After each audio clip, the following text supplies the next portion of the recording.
Hello and welcome. This is week 5 content.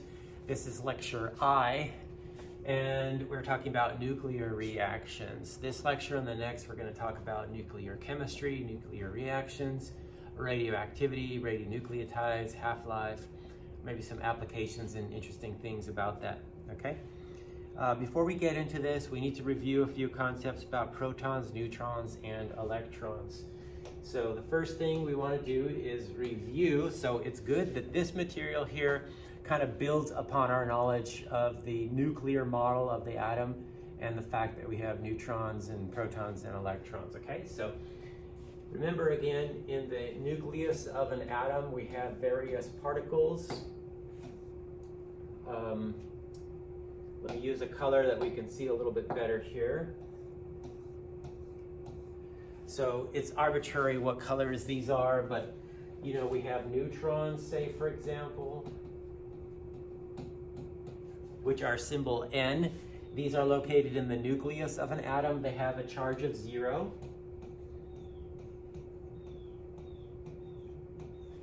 And they have a mass of 1 if we're talking about atomic mass units. Yeah, I'll just write mass rather than AMU. All right, the other particle in the nucleus are called protons. Protons are abbreviated with symbol P. They have a +1 charge, and they have a mass of 1 atomic mass unit. Electrons are far outside the nucleus, and they're negatively charged. Maybe they're whizzing around and whatever, okay? So those are negatively charged.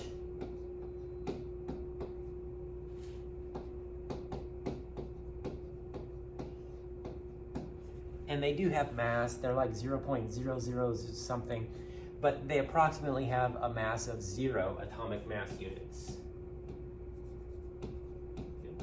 This is a review. Jot this down if you don't quite remember this, okay? Now let me review atomic number.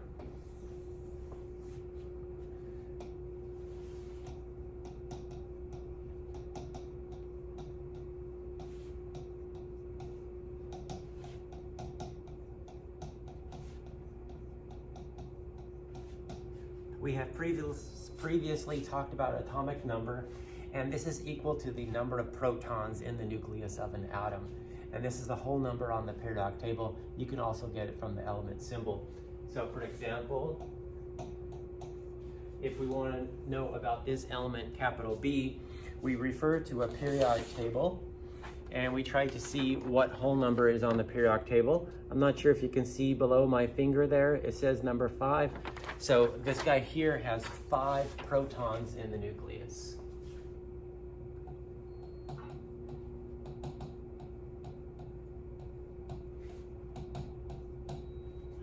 We indicate this number on the bottom left of an element symbol. Okay. So this is new, so we indicate that atomic number on the bottom left. It's redundant because capital B, we know it's element 5, but we have to go get a periodic table. Here we see the 5, so it's like, well, that's the atomic number, okay? So we place the atomic number on the bottom left here. And this whole creature here I'm starting to build up is called the nuclear symbol or atomic symbol for a particular isotope, okay? So this boron atom has 5 protons in the nucleus. It has an atomic number of 5, okay? Now let's talk about the mass number. This also is review. We've talked about mass number before.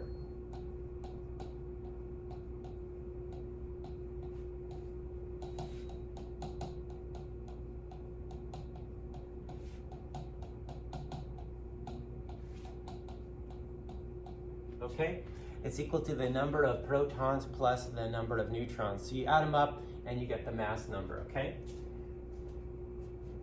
So, for example, if I have an atom with 5 protons and 6 neutrons, as I previously talked about before, we can go to the periodic table and we can find out what is element 5.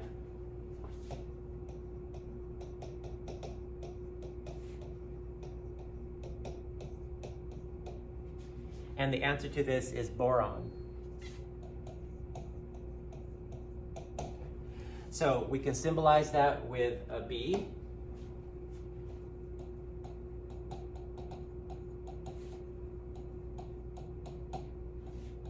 Okay, I'm writing it here. And now I can put the atomic number on the bottom left.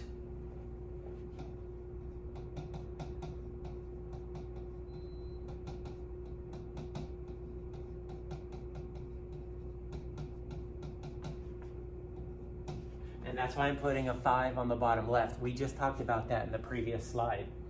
Now, mass number is something we want to indicate on this nuclear symbol. And so mass number is the number of protons plus the number of neutrons. So we want to take 5 and add 6 to that and get 11, right? So we want to calculate the atomic number. I'm sorry, we want to calculate the mass number, I meant to say.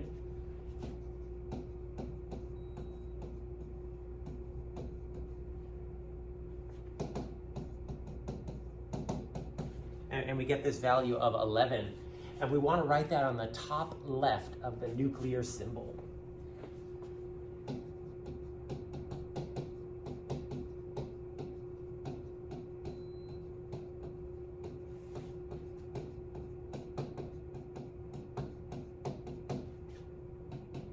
Okay, so there's all kinds of detail there. We've got the element symbol, we've got the atomic number, we've got the mass number. And this is describing a certain element. This whole nuclear symbol, we could express it as boron-11 instead.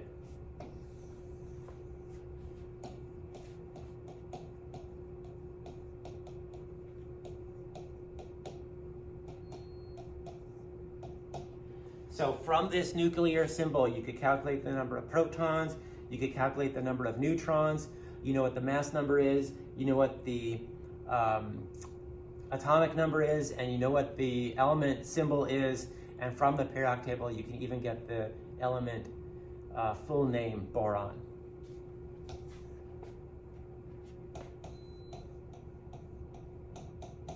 As we reviewed before, this more simpler typewritten notation contains all of this information hidden. You do need to rely on the periodic table. Boron-11 contains all of this similar information, okay?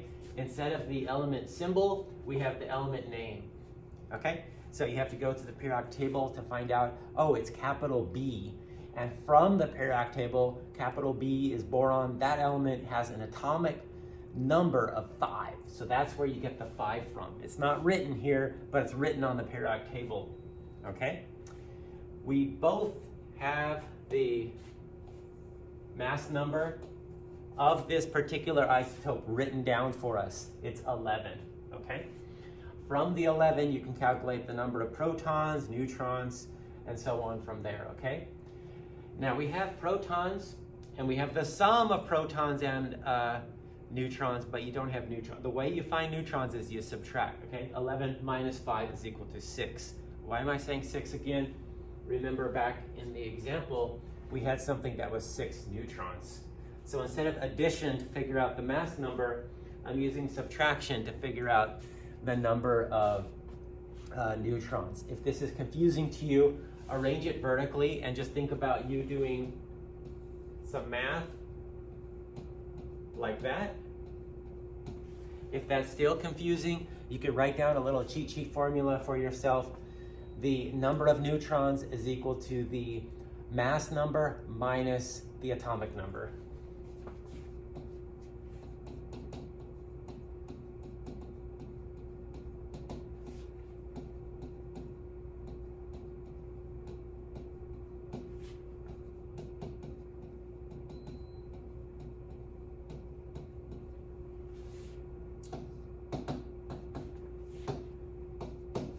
So here I've done it with numbers just like I did before. 11 minus 5 is equal to 6.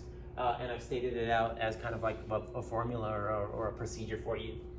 Okay, so that right there is review. Okay. So again, the nuclear symbol, just to make sure we're all clear about this.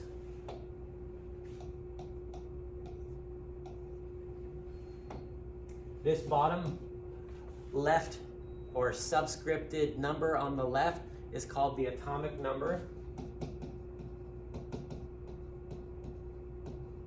And that's equal to the number of protons. This top left number is the mass number.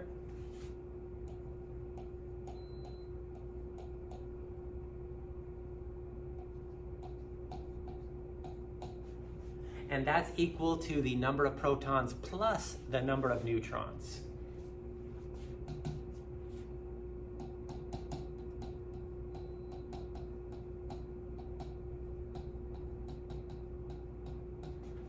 So if we subtract these two numbers, you know, we're just left with the number of neutrons. So that's why 14 minus 6 is 8. That gives you the number of neutrons here, okay? And of course we know that this capital C is what we call the symbol, the element symbol.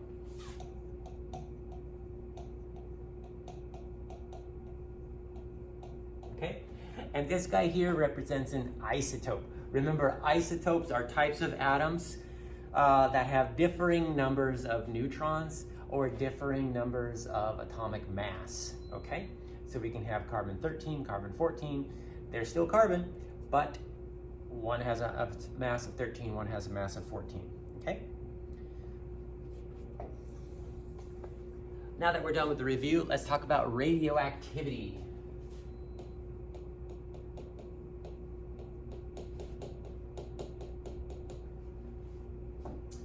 Becquerel, I believe, was the one who discovered this kind of by accident.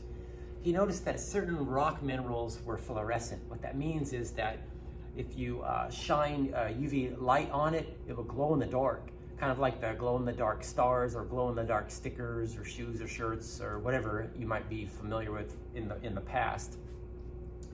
And he theorized that, you see, at that time, X-rays were discovered as well. And so he wondered if the sunlight, which would hit a rock, okay, and cause it to fluoresce, would be emitting X-rays. And he knew from the study of X-rays that X-rays would expose film, okay? If you have some very high-speed film, you're not supposed to put this through the X-ray scanner at the airport because the X-ray scanning machine can ruin your film, okay? Basically, it's exposing it. It's with light. X-ray is a form of light, just very high energetic, okay? And so what he did was the first experiment where he took, you know, some kind of shield, like say aluminum foil or something like that, and then down below he placed his film.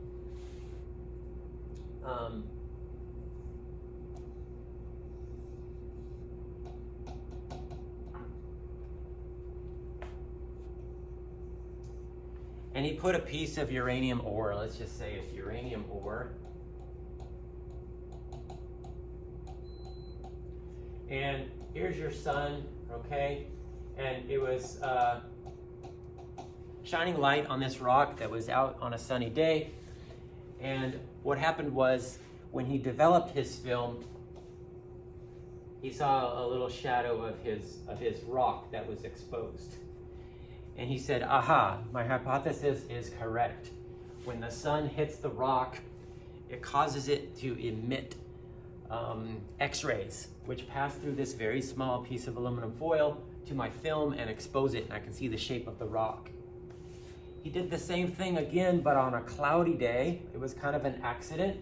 This is my form of the storytelling, okay? You can go look at the exact details. But on a cloudy day, the sun was not there.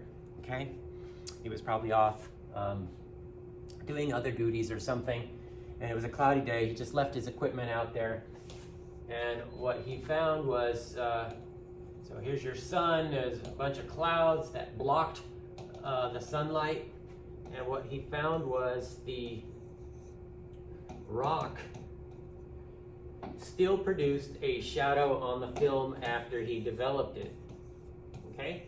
So his hypothesis was wrong. It's not the sunlight that's causing this rock to emit X-rays. The idea is that, hey, this rock by itself is emitting some kind of form of radiation.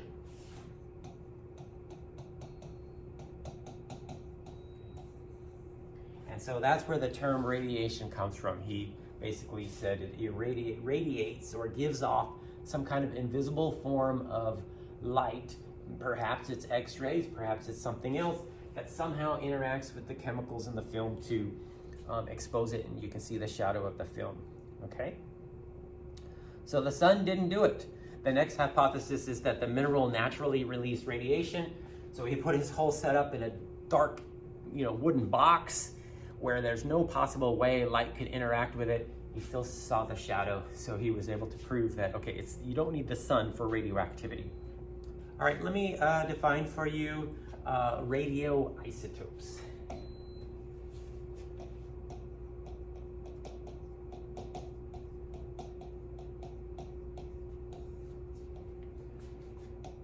Radioisotopes, for one reason or another, are unstable atoms that emit radiation, okay?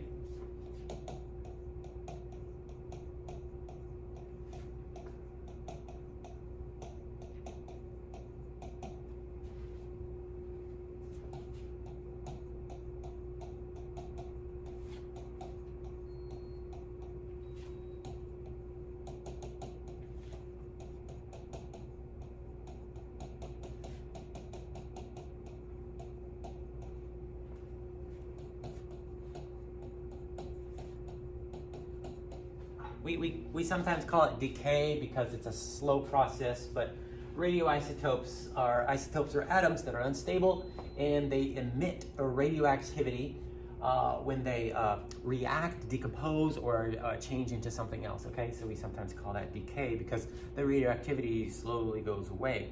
But we're not really looking at the radioactivity per se, we're looking at the atoms or the type of atoms and what are those atoms changing to when they undergo this process of decay. So let me get my computer going.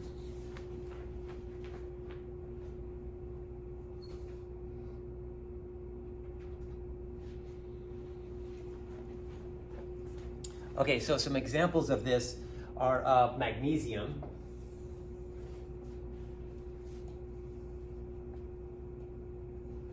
Magnesium has the capital M, small g there, and the normal stable one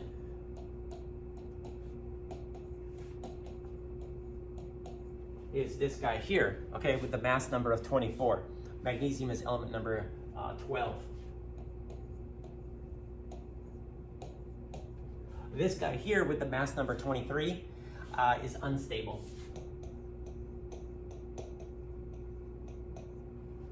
For most of the elements in the periodic table, there exist unstable radioisotopes that will decay and be radioactive. I think there's only one or a couple in the whole periodic table that there are no radioactive isotopes, okay? Some elements in the periodic table are only unstable, okay? You can't find any stable isotope. Examples of those are trans-uranium elements, okay? So if we look at uranium in the periodic table, it's right here where my pen is pointing, element 92. These elements to the right, all to the right with a greater atomic number, all the way up to element 118, are all unstable, okay? You can synthesize it and make it. Maybe it'll last thousands of years, maybe it'll last a microsecond or something, but they're all unstable, okay? Let's look at another example, iodine. Let's look at a stable form of this, and let's look at an unstable form of this. So iodine is element number 53, okay? Iodine 127 happens to be stable. Iodine 125 happens to be unstable. And we'll see how this is used in diagnostic medicine and the treatment of hyperthyroidism or goiter, okay? Now so those are You're not expected to know which ones are radioactive, which ones are not, but you should know that uranium is a radioactive element, okay? It's unstable and it breaks down over time, okay? So if you have a chunk of uranium ore, it might be uranium oxide containing ore, which is yellow, it's going to be emitting a radioactivity. If you were to put a piece of film under it, you would see some exposure there, okay? So uranium is a radioactive element, okay? Other elements are typically stable, like carbon. Ordinary carbon in our bodies is going to be stable. Ordinary magnesium is going to be stable. This is unstable, but don't worry, it doesn't mean magnesium is radioactive. Naturally occurring magnesium might be a combination of these two different things, but normally radioactive elements are quite rare in the element unless you go out and you try to find them, okay? Let me go get this computer back up going.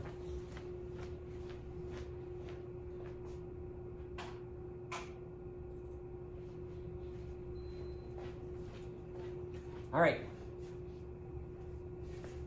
Here's a bit of the meat and potatoes of this part of the class or lecture, and we want to talk about types of radiation.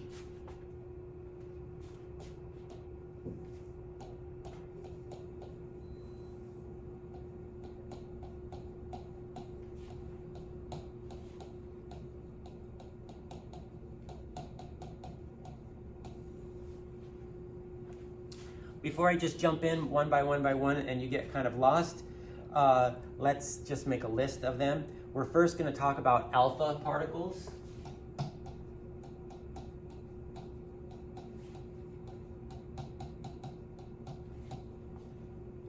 So this radiation is not just light, it's a particle. We're next going to talk about beta particles.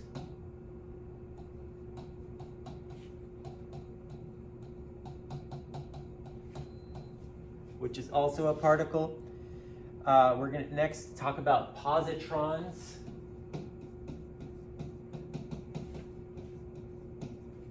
Positrons are used in PET, positron emission tomography. They're a form of matter. And the fourth thing is gamma rays.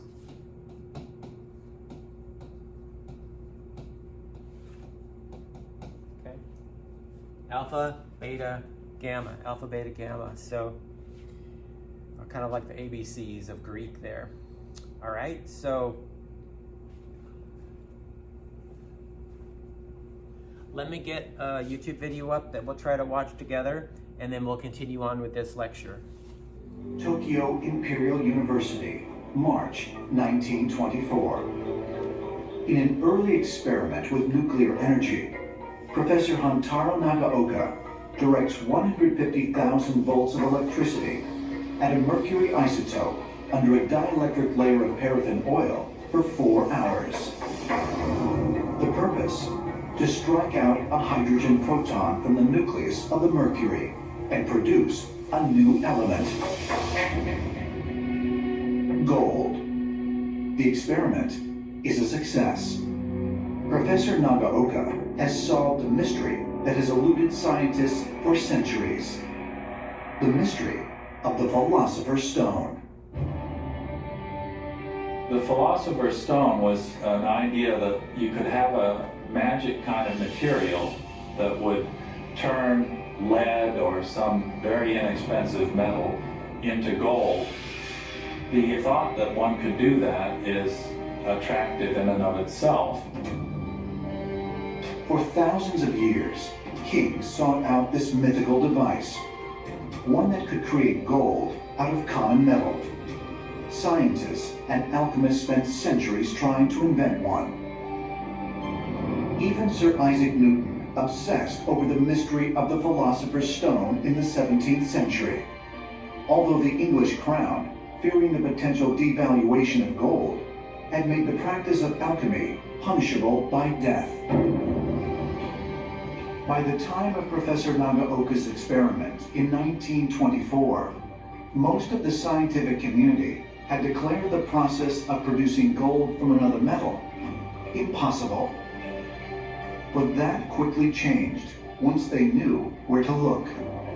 The secret of alchemy lies in the stars.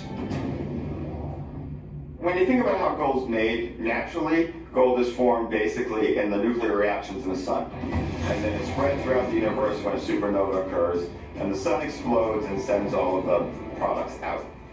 Because we now can do controlled nuclear reactions, we have the ability finally to essentially manufacture gold from other elements. Here at the University of California, Irvine, Dr. A.J. Shaka conducts experiments in alchemy nearly every day. We put mercury into one of these tubes, and mercury has a minor isotope of 0.15%, mercury 196 it's called, and that isotope will actually pick up a neutron and in about 23 hours turn into gold. To bring the reactor to full capacity, Dr. Shaka removes the control rods that absorb neutrons and keep them from reacting with other atoms. This generates power at a staggering rate. In terms of the amount of power, including electrical energy that you can generate from a given mass of material, nuclear is about 10 to 20 million times better than anything else. After 24 hours, the experiment has been a success and yields gold, a real-life philosopher's stone, at work in the basement of a university building. The discovery of alchemy has been invaluable to science, but ironically, it has not produced untold riches. If you irradiate for about a day in our reactor, you make 0.3 of a cent worth of gold. Since we charge $200 an hour to operate the reactor, you're pretty far in the hole. So there you have it. I hope that kind of piques your interest. We can actually change mercury to gold. Dalton's law of matter, where it says that you cannot change one element to another, an element is always an element, is wrong, okay? Some elements are unstable. These are called radioisotopes. And when these isotopes spontaneously decompose to emit radiation, sometimes when this happens, the number of protons in the nucleus changes so that the element changes from one element to another element. And Dalton's law of matter is incorrect. Elements can change from one element to another in these strange nuclear reactions, okay? Now let's continue talking about the types of radiation. Alpha particles,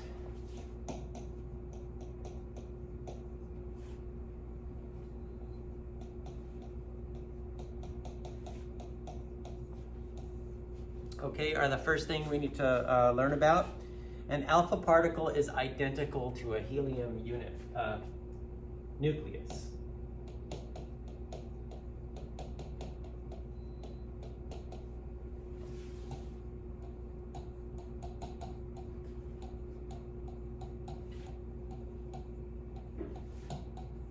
Helium is He.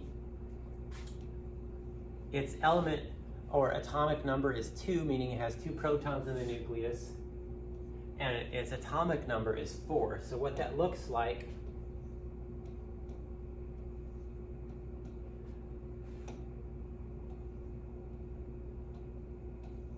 is a small cluster that looks like this, okay? A small bit of matter that contains 2 protons and 2 neutrons, okay? So you can imagine if I'm a nucleus of an atom containing many protons and many neutrons, and I suddenly emit an alpha particle, I'm going to be losing 2 protons, so it means my mass, my element number is going to change, okay? And I'm emitting 2 protons and 2 neutrons, or a total of mass number of 4, so it means I'm going to lose 4 units of mass, okay? So all the helium entrapped within the Earth is believed to arise from nuclear reactions that emit alpha particles. So uranium, for example, other thorium elements emit alpha particles. And those alpha particles emit from these rocks or ores that are naturally occurring deep within the Earth and produce helium. And these helium atoms then are entrapped within the Earth, and they collect in places where natural gas deposits can be trapped as well. So places like Oklahoma or Texas are a large producer of helium. As they pull out natural gas, they also pull out helium, and they of course separate it and isolate it and store the helium for cryogenic refrigeration for medical and science applications, and of course, you know, helium balloons and blimps and stuff like that, okay? Now it's given the Greek symbol alpha.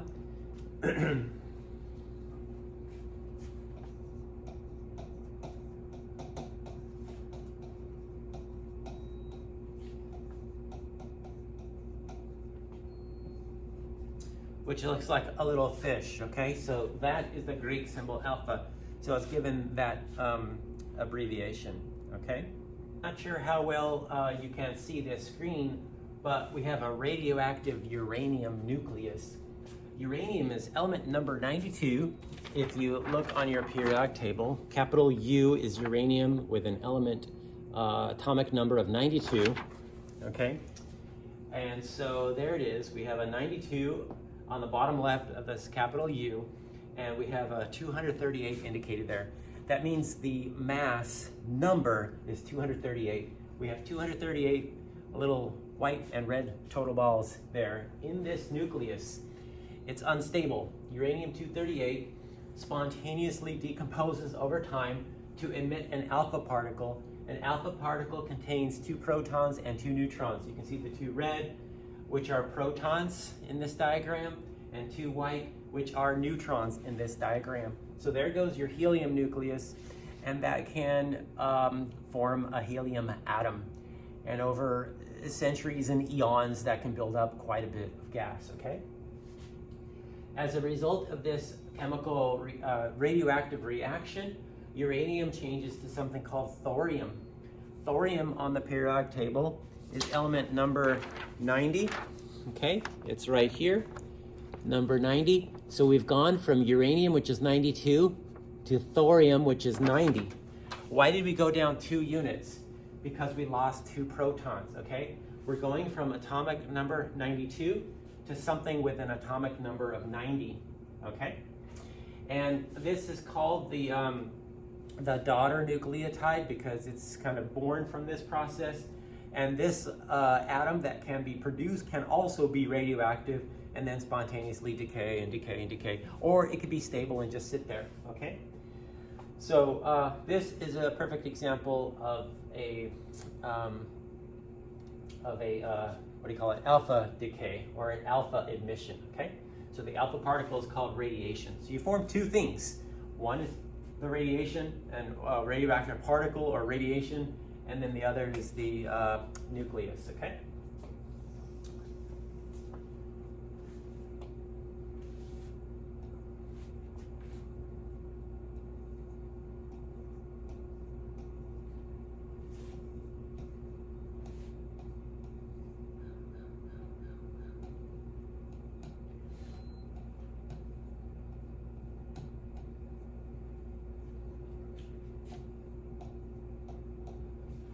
Now, a key feature in balancing these chemical equations is that, first of all, it's not a chemical equation. There's no way to balance uranium with thorium, okay? So we do something completely different. There are 2 things you need to do. You need to make sure that the mass number is the same on each side of the equation.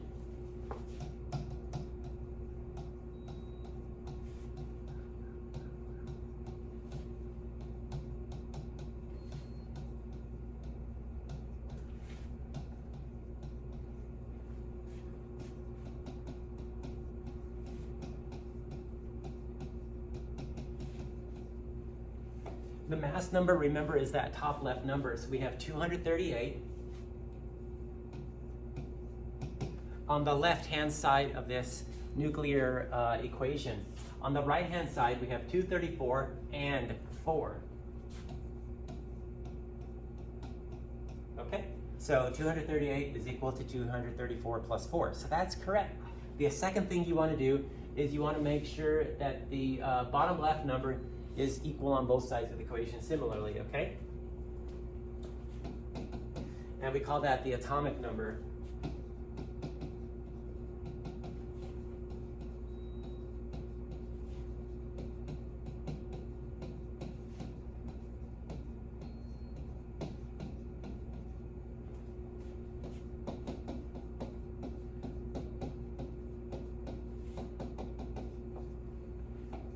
So if we do that, we have a total of 92 on the left because we just have one thing. And on the right, we have two different guys. We have the thorium nucleus and we have the helium nucleus. And so we take the 90 and we add 2. Okay, and that's the situation here. Now this whole thing could be abbreviated alpha. Okay, so if you see alpha, don't get confused. That's code for 4 and 2 and whatever, okay? So that's the beginnings of balancing nuclear equations, particularly with alpha particles.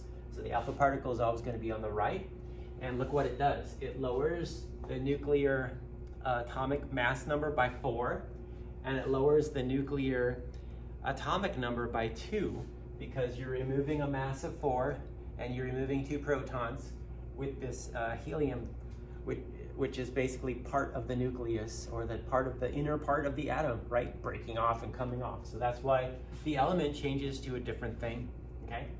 It changes by 2 units. Now you can't go from 90 to 91 by this process because the alpha particle always has 2 protons. So you have to go by evens. This is one of the reasons why old periodic tables always have even numbers here, okay? This was synthesized, you see there's a blank here for element 117 and 115. So 118 was created in nuclear colliders, and then when 118 emits an alpha particle, it goes to 116. So it's a bonus, you get to discover that element, and then when 116 decays, it forms 114, and then that's a bonus, you're also discovering or verifying element 114. And usually that decays back to something that's known and well characterized before, so you can say that, oh yeah, add 2, add 2, add 2. Hey, we must have had element 118 way back in the beginning parts of this experiment before it decayed in a few microseconds or so. Okay, so that's an interesting thing about that. It always goes by units of 2.